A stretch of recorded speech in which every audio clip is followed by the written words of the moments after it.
ثانی انٹرنیشنل حج عمرہ tours and travels حج عمرہ جانے کے خواہشمند حضرات اسکرین پر دیے گئے نمبرز پر کال کریں۔ بسم اللہ الرحمن الرحیم۔ محترم زائرین کرام اور عازمین حج، آج الحمدللہ ہم 2024 کے حج بیت اللہ کے لیے آئے ہوئے ہیں، اور جس مقام پر ہم کھڑے ہوئے ہیں یہ وہ مقام ہے جس کو جعرانہ کہتے ہیں۔ یہ وہ جگہ ہے جہاں سن 8 ہجری میں میرے آپ کے آقا حضرت محمد عربی صلی اللہ علیہ وسلم نے غزوہ حنین، یہ وہ غزوہ ہے جو اللہ تبارک تعالیٰ نے قرآن حکیم میں 10ویں پارے میں سورہ توبہ میں آیت نمبر 25 میں وَلَقَدْ نَصْرَكُمُ اللَّهُ فِي مَوَاطِنَ كَثِيرَةٍ وَيَوْمَ حُنَيْنٍ إِذْ أَعْجَبَتْكُمْ كَثْرَتُكُمْ۔ اللہ نے اس جگہ کا تذکرہ قرآن میں سورہ توبہ میں 10ویں پارے میں آیت نمبر 25 میں کیا ہے۔ یہ وہ جگہ ہے جہاں سرکار دو عالم صلی اللہ علیہ وسلم نے جب حنین کی جنگ ادھر لڑی گئی، آپ صلی اللہ علیہ وسلم نے اسی جگہ آ کر یہاں آپ صلی اللہ علیہ وسلم نے غنائم کو،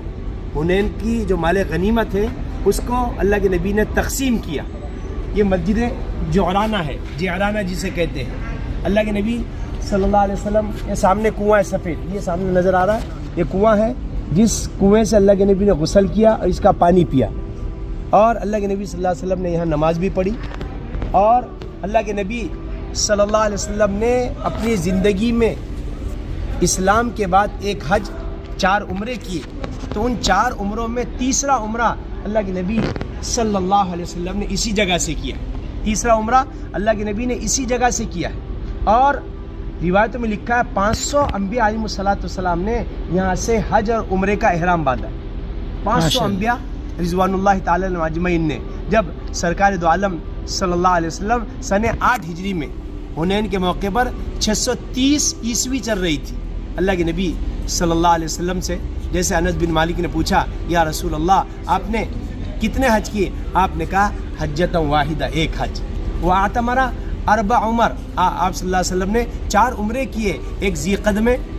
اور دوسرا عمرہ حدیبیہ کا ہے، اور تیسرا عمرہ جس کو کیا ہے مدینہ المنورہ سے ابیار علی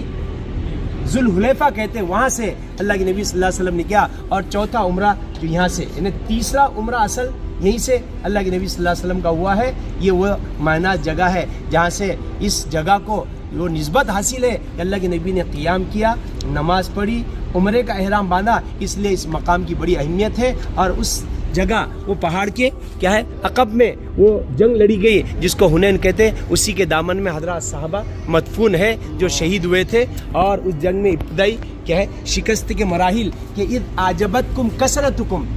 کہ حضرات صحابہ میں بعد صحابہ کی زبان سے نکلا، آج تو ہم 12,000 ہیں، دنیا کی کوئی طاقت ہمیں ہرا نہیں سکتی، تو اللہ تبارک تعالیٰ سے نظر ہٹی، اللہ کی طرف سے فوراً عتاب آیا، اور اس جنگ میں کئی صحابہ کیا ہے تتر بتر ہو گئے، شہید ہوئے۔ بعد میں حضرت عباس نے اللہ کے نبی کی ایما پر آواز لگایا، نادا العباس، اللہ کے نبی نے کہا عباس آواز لگاؤ، اور پھر کہا کہاں ہیں این المہاجرین والانصار والطلقاء، 10,000 انصار اور مہاجرین تھے، 2,000 طلقاء تھے، پھر وہ سب لوٹ کر آئے۔ آنے کے بعد اللہ کے نبی صلی اللہ علیہ وسلم کی امیت میں پھر اس جنگ میں اللہ نے فتح نصیب کیا، اور قبیلہ عوف اور ساتھ ساتھ قبیلہ بنو ثقیف جو تھا،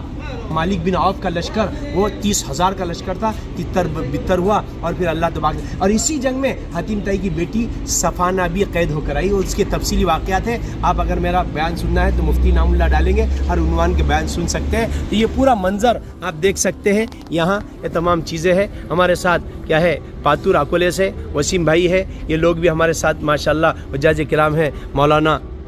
عبد الوہاب صاحب ہے، مولانا عبد الماجد حافظ عبد الماجد صاحب پرونی ہے، ماشاءاللہ، اللہ اجر جزیل عطا